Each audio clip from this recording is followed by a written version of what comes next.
So I want to talk to anybody that's over 30, and I'd like to encourage you to start to think about, if you haven't already, to start to think about investing.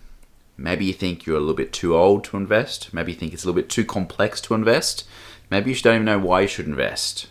My name's Tomo, I'm 36, and I started investing and it was really great for me. One of the reasons that I think you should start to consider investing is if you don't want to work forever, if you don't want to work in a job that you dislike, if you don't want to work for your whole life and just want a little bit more financial freedom, then you need to develop passive income streams. And one income stream is investing.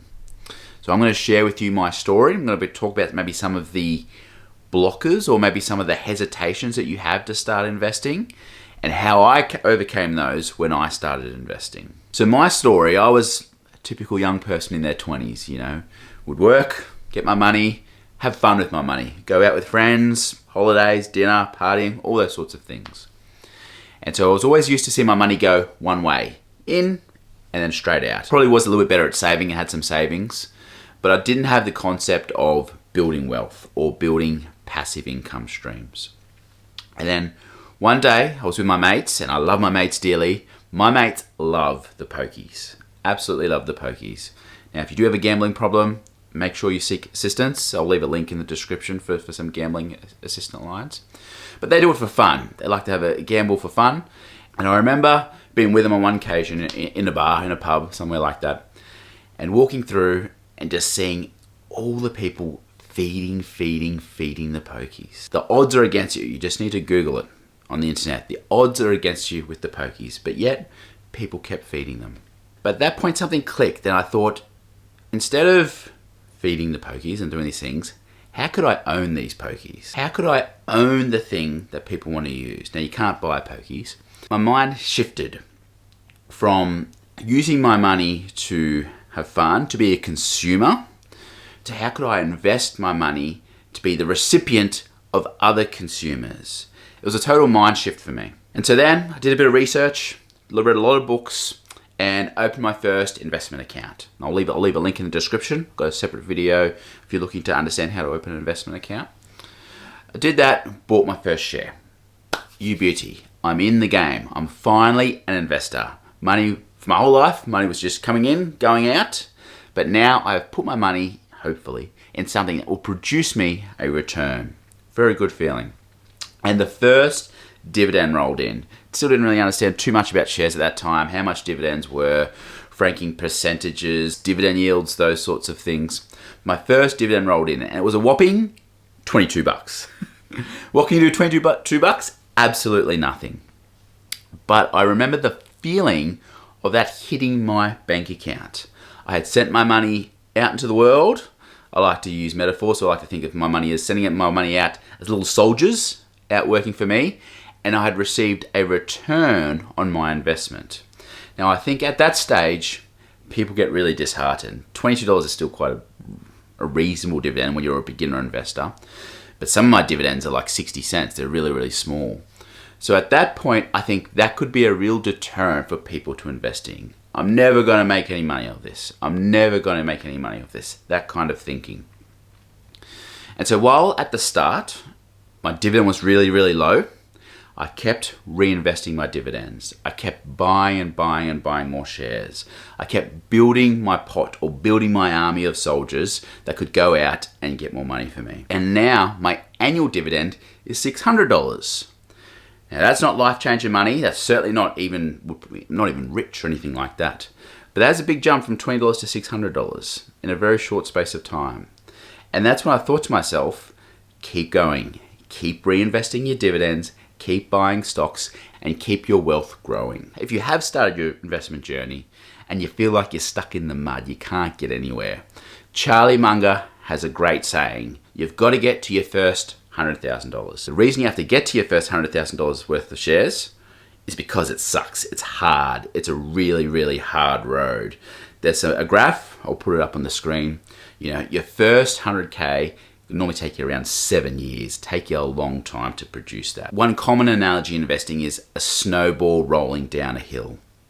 So as the snowball really, really small, as it starts at the top of the hill, rolls down the hill, gradually gets bigger and bigger as it collects more snow. But in those early days, that snowball might get stuck on a twig, it might get stuck behind a rock and you have to kick it to keep it moving again. It might even get smashed out completely and you have to start all over again. The start of your investment journey is really, really tough. And that can be one reason that possibly puts you off investing. The way to overcome that is just keep going. Keep building that snowball. And you'll go from 60-cent dividend up to hundreds of dollars. I'm looking at the next milestone for me, which will be receiving $1,000 dividends. So whereas your first $100,000 takes you 7 years, as you keep growing and growing, and then you get up to around the $800,000, $900,000 mark, eventually that next $100,000 only takes you 1 year. And that's due to the magic of compound returns. I'm not going to talk about in detail compound returns in this video. There's thousands of videos on the internet. But getting started is normally the toughest thing. So if you can keep going through that period, you will eventually get out of that tough period. And my share portfolio now is valued at $36,000. Now again, not life-changing money, not massive money, but I started with $600. So I'm slowly building my snowball. Another reason that might be holding you back from investing is that the thought that you don't want to lose money. That's a very common feeling. It's a very reasonable feeling. You don't want to lose money. I would put it like this. There is a risk you will lose money. Absolutely. Anything you do, there is risks associated with it, and there is a risk you'll lose money in the stock market. I compare that to the risk of possibly working your job, working and relying on a single income, and perhaps one day someone comes, your boss comes, and you get made redundant, and you have no fallback plan. That's a risk. Or the opportunity cost of just working in a job that you hate your whole life and don't have any freedom to go on holidays or maybe not be so reliant on your job. That's a risk. So there is risks associated with the stock market. Absolutely. But I think the greater risk is working your whole life and being reliant on your employer to give you pay rises, hoping they'll give you a pay rise every year, hoping you'll get a promotion every so often. I think it's far risky putting your success in the hands of another person. So that's why I think it's a good idea to make your own opportunities and make your own passive income streams. So if one of those unfortunate events ever happen to you, you have a backup plan. You have a little nest egg that you can rely on, that you can draw upon. The risk of putting your success in someone else's hands is far greater than the risk of putting it in your own hands. Now, another reason you might be thinking you don't want to invest is it's too complex. How do I know what to buy? How do I know what to do? It's far too complex for me to invest. I was exactly the same. I started with no financial training. I'm a qualified accountant, by the way. No financial training, knew nothing about shares, and I thought it was all too complex. Back when I started investing, it was really complex. You could only invest through specific brokerage accounts, normally through the big banks or a specific broker. It was really, really expensive to invest. Each trade was very, very expensive. And the information wasn't as good as it is today. You would even have to ring up on the phone to place a trade. Now, in this age of technology, all you need is a phone to invest. There are so many companies out there, tech companies that have created brokerage apps. It's as simple as downloading it on your phone to buy shares, and it is very, very cheap. I'll leave another link in the description of a video showing you about different investment accounts you can use. So it's very, very cheap, and it's very, very easy for anyone to invest nowadays. Technology has enabled that. Now, in terms of what do you buy? You're unsure what to buy, you don't know anything about the stock market. I get it, I was the same. There's a famous statistic, I'll probably get the number wrong. I'm gonna put the picture up on the screen where 80% of professional investors, or some really high number like that, were unable to beat the returns of the general stock market. That means that professional investors doing this every single day, looking at stocks, reading financial statements, trying to pick the best stocks, are unable, 80% of the time, to beat the S&P 500 index or to beat the general stock market returns. So what do? One option can be is just buy the general stock market. And the way you can do that now is through a thing called ETFs, or exchange traded funds. What these are is it's a share that you can buy, and that share tracks the gains and the returns of the entire stock market. There are so many of these you can buy. You can buy ones that track the Australian stock market, that track the US stock market. So many choices to choose from. And those returns, generally speaking, are better than the majority of professional investors. So what I'm trying to say with all this is that investing has become very, very easy, very, very cheap. Anyone can access it, and there are now things that you can buy where you don't need to be a brain surgeon, you don't even need to be highly intelligent to track the gains of the stock market. What if the stock market goes down? You might be asking. It's a good point. The stock market will go down. If you invest with a short-term time horizon, it's very, very hard to time the market. There's this saying that time in the market beats timing the market. That's a common saying in the investment community, meaning the longer your investment horizon, the longer you are invested for, the more you mitigate the risks of the market volatility. Another graph I'll put up on the screen.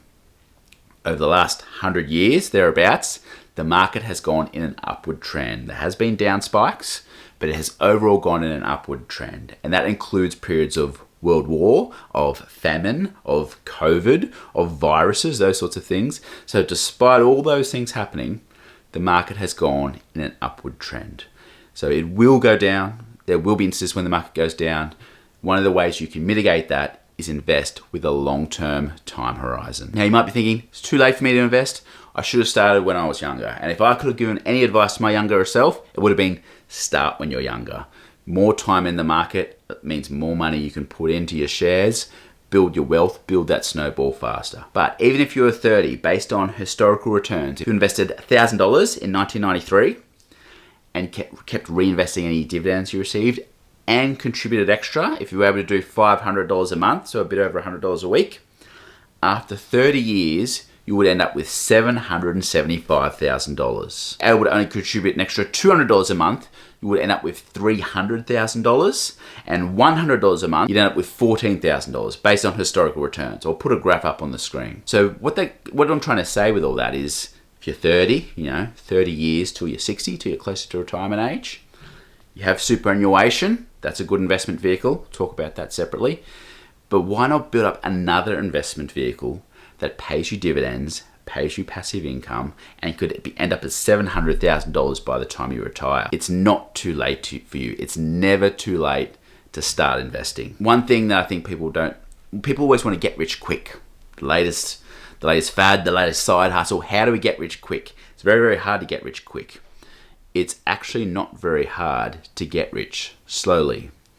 So you can still chase those side hustles, you can still do those things, but while you're attempting to get rich quickly, if that's what you want, why not also try and get rich slowly? Look at your investments, keep investing in passive income ideas, keep investing in shares, keep that backup plan going. It's not too hard to get rich slowly. I'm on that journey. I would love it if more people came on that journey with me. I hope you'll come on that journey with me. It's never too late to start investing. If I gave you something to think about in that video, give it a like. It really helps push my video out to other viewers. And leave me a comment below. I'd love to know if you have started your investment journey or if you are thinking about starting your investment journey. Let me know in the comments below. I'd love to hear from you. I'm Tomo. Keep in mind, I'm not a licensed financial advisor. This video is just for education and entertainment purposes only. I wish you luck out there. I'll see you in the next video.